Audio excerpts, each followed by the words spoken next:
$30,000. That's the number every big bank on Wall Street is now slapping on gold.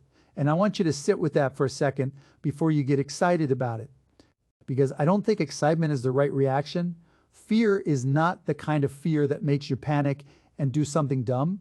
The kind that makes you slow down and actually pay attention. I've been around markets a long time. I've made money I didn't deserve to make and lost money I definitely deserve to lose. And if there's one pattern I've learned to spot, it's this.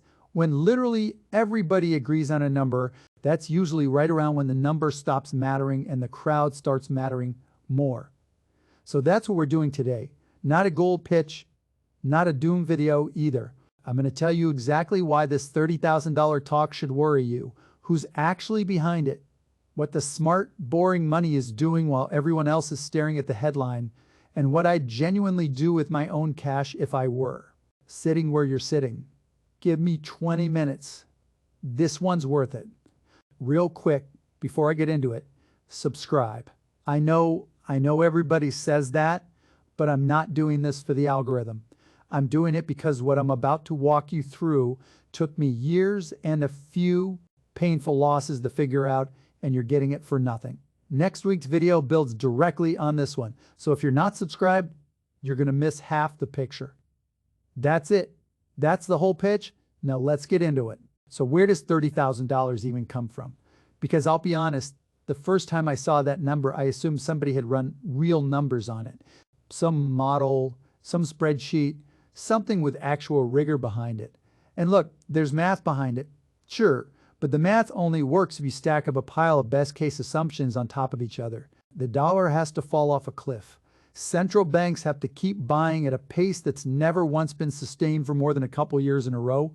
And every other asset on the planet has to basically sit there and do nothing while gold takes off by itself. And you start lining those assumptions up and you realize pretty quickly this isn't a forecast, it's a story. And I don't say that to be cynical. I say it because I've told stories like that myself back when I was raising money for my first company and needed people to believe in a number that, if I'm honest with you today, was mostly hope wearing a suit. Big round numbers get repeated. Nobody shares a headline that says gold might rise a reasonable amount if a few things go right. That's not a headline. That's a shrug. $30,000 gold is the headline. It gets clipped. It gets reposted. It gets you to click through to open an account or buy a coin or sign up for some newsletter. And here's the part that actually bugs me. A lot of the loudest voices pushing that number also happen to sell gold for a living. Coin shops, gold IRA companies that get paid every time you roll part of your retirement into bullion. And when the guy telling you the price is about to explode also happens to be the guy who profits the second you believe him. I don't care how many charts he's got behind him. That's not analysis. That's a sales call with better lighting. Here's something I've noticed over probably 3 decades of watching people make and lose money, and nobody ever really talks about it out loud. The big, dramatic price targets almost always show up late. Not early, late. Think back, nobody was running around with wild predictions about gold when it was a fraction of today's price. There wasn't a wall of content creators screaming about it. And that kind of noise shows up after a big chunk of the movie has already happened, right? When everybody wants a piece of a story that's already mostly written. I watched this exact movie play out with internet stocks in the late 90s. I was in it. I sold my company right around the peak of that whole thing. And I'll tell you, it wasn't because I was some genius who called the top. It was because the whole thing had started to feel less like investing and more like a party where everybody's dancing a little too hard and nobody wants to be the one who leaves first. Analysts were putting targets on companies that had never turned a dollar of profit. And the targets kept getting bigger the closer we got to the crash. Same thing in 2007, everybody on TV, serious people, telling you home prices only go up. And you saw it again with crypto, where every cycle produces some fresh round of 6-figure predictions right around the exact moment your barber and your brother-in-law suddenly have strong opinions about it. I'm not telling you gold's about to fall apart tomorrow. I have no idea what it does next month. And anybody who tells you they do is selling you something. What I am telling you is that a chorus of experts, all agreeing on one enormous number, all at once, all with the same urgency, that's not a green light. That's a signal to slow down. Let me tell you about a mistake I made because I think it's more useful than any statistic I could throw at you. Years back, I got pulled into a trade because three separate people I respected, smart people, all mentioned the same thing to me within about a 2-week span. Different rooms, different conversations, no coordination between them at all. And my brain did this thing where it treated three unrelated conversations like they were some kind of signal from the universe instead of what they actually were, which was three people who'd all read the same headlines I had. I put real money in, not reckless money, but more than I should have for how little actual homework I'd done, and it didn't blow up right away, which is almost worse because it went up a little first, which convinced me I'd been smart instead of lucky. Then it round-tripped the whole gain and then some over the following year, and I sat there having to explain to myself why I'd made a decision based on vibes dressed up as consensus. That's what I think is happening with a lot of people watching gold headlines right now. It's not that anyone's dumb, it's that 3 or 4 loud voices agreeing with each other starts to feel like evidence, when really it's just an echo. I've made that mistake with stocks. With a restaurant investment I genuinely should have walked away from at the first meeting. And yeah, with a shiny metal too. Earlier in my life, long before I had any business trusting my own judgment on commodities, the lesson took a few expensive rounds to actually stick. And I'm hoping it takes you 0 rounds because you're getting it for free right now instead of paying for it the way I did. Now let's talk about why this stuff works on smart people. Because it does, and I've been one of those smart people who got caught up in it before. So I say this without any judgment. When something starts moving and the noise gets loud, your brain quietly swaps the question you're asking. You stop asking, is this actually good for me? And you start asking, am I about to miss out on something everyone else is getting rich off of? Those feel like the same question at the moment. They are not the same question. Missing out doesn't care about valuation. It doesn't care about your age, your timeline, whether you could actually afford to be wrong. It just wants you to move right now before your neighbor gets ahead of you. I've sat across the table from a lot of people pitching me the next big thing over the years, and I'll tell you what I've learned to distrust. It's never the quiet, boring pitch. Boring pitches don't scare me. It's the loud ones, the countdown clocks, this offer expires at midnight stuff, the pressure that's specifically engineered to make you feel like waiting is the mistake. When honestly, waiting is usually the smartest thing you can do. That pressure is a tool.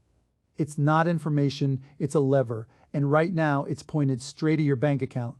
I do want to give credit where it's actually due here, because buried under all this noise, there's a real story, and it's honestly more interesting than the $30,000 number.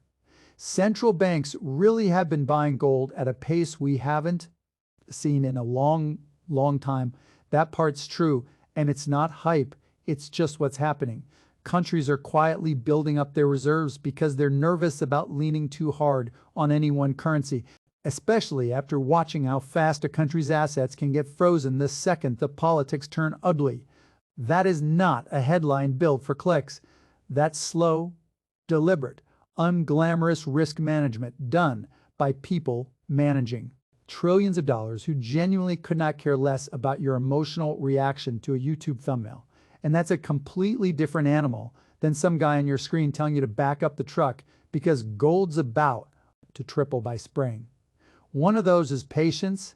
The other is designed on purpose to make patience feel like the wrong move. If you take exactly one thing from this whole video, take that difference, because it's the line between making a real decision and getting played by one. So who actually wins? If you believe gold's going to 30 grand, follow the money, always, because the money tells you the truth even when the words are lying to you.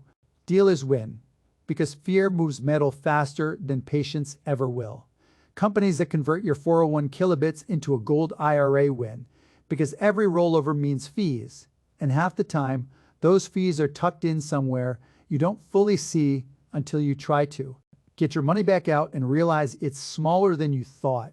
Content creators win too, myself included, if I'm not careful, because a scary headline about $30,000 gold pulls a lot more attention than a calm video saying own a little, keep it simple, move on with your life.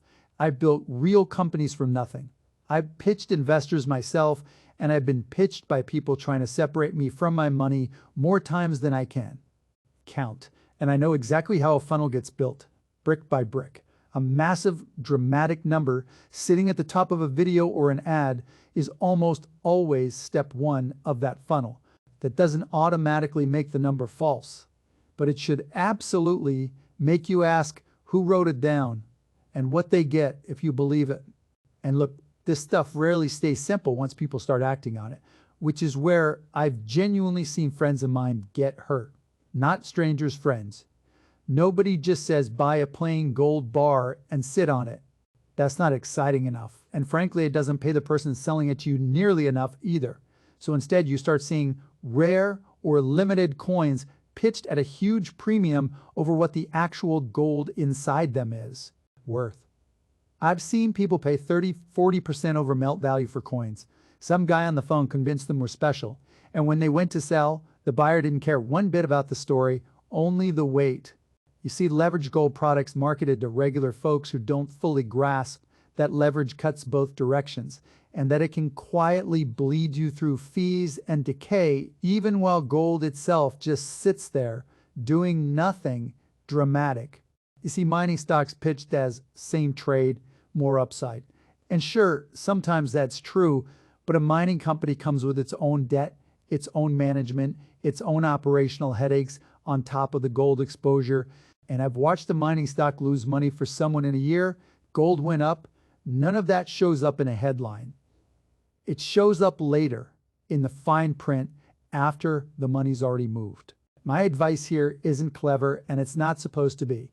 If you want gold exposure, keep it plain, keep it liquid, keep it boring. A simple, low-cost, widely traded fund or straightforward bullion does the job. You don't need the rare coin. You don't need the leverage. You don't need your cousin's mining stock tip.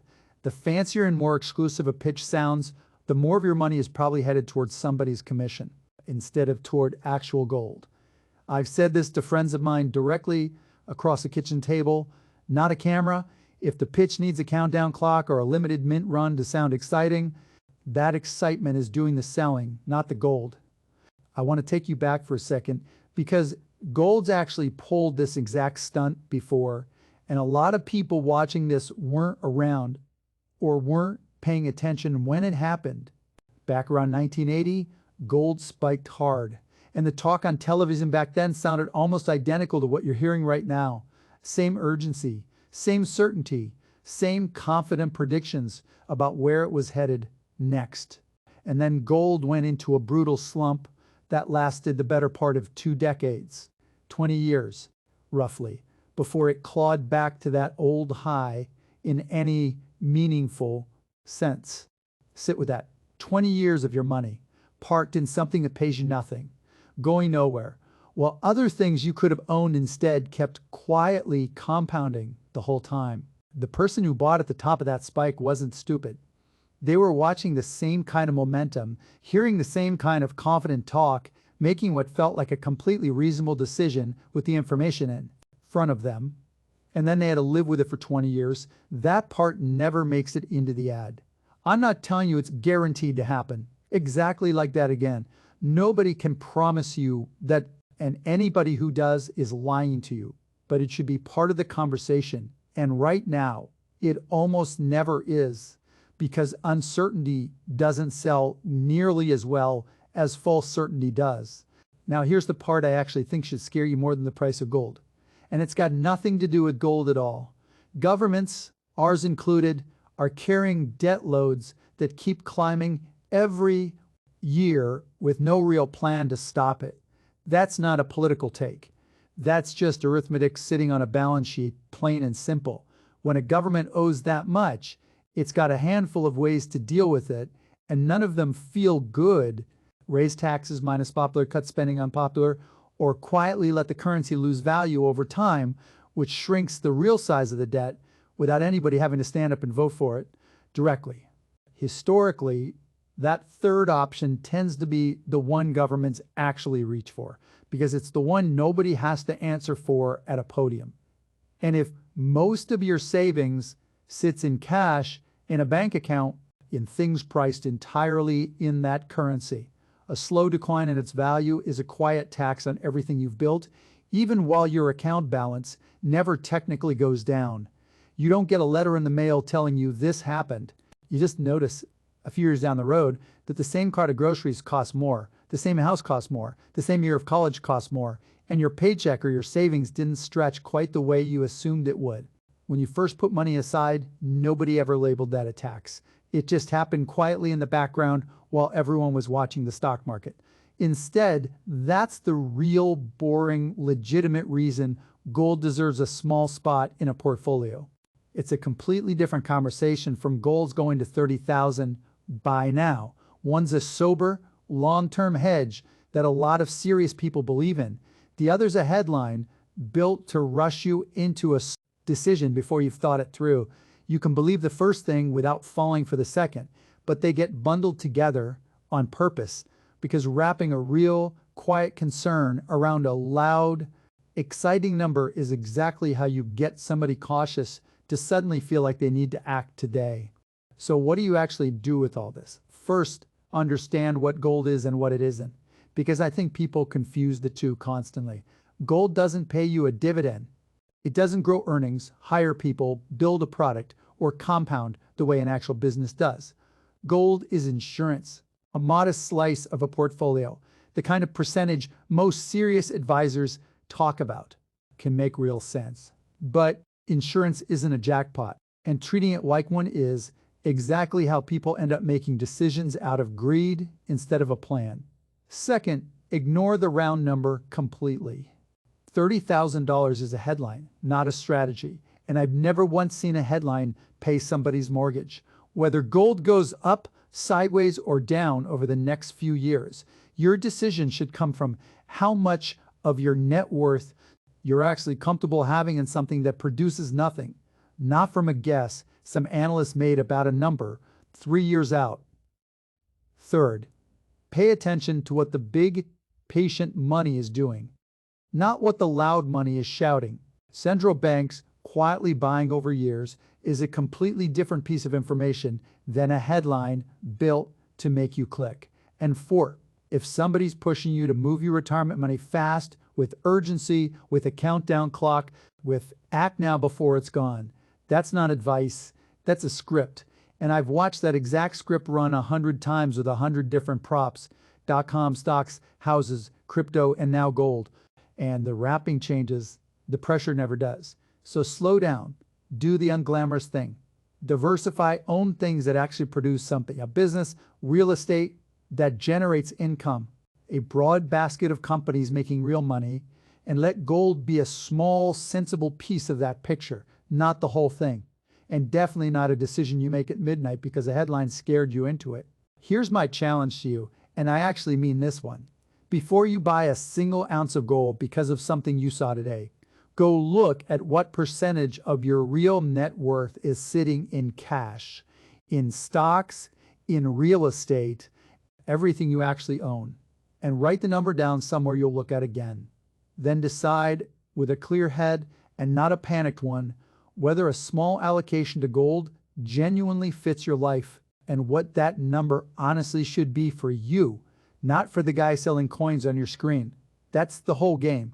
If I'm being straight with you, the people who get hurt in every one of these cycles are the ones who let a headline do their thinking for them.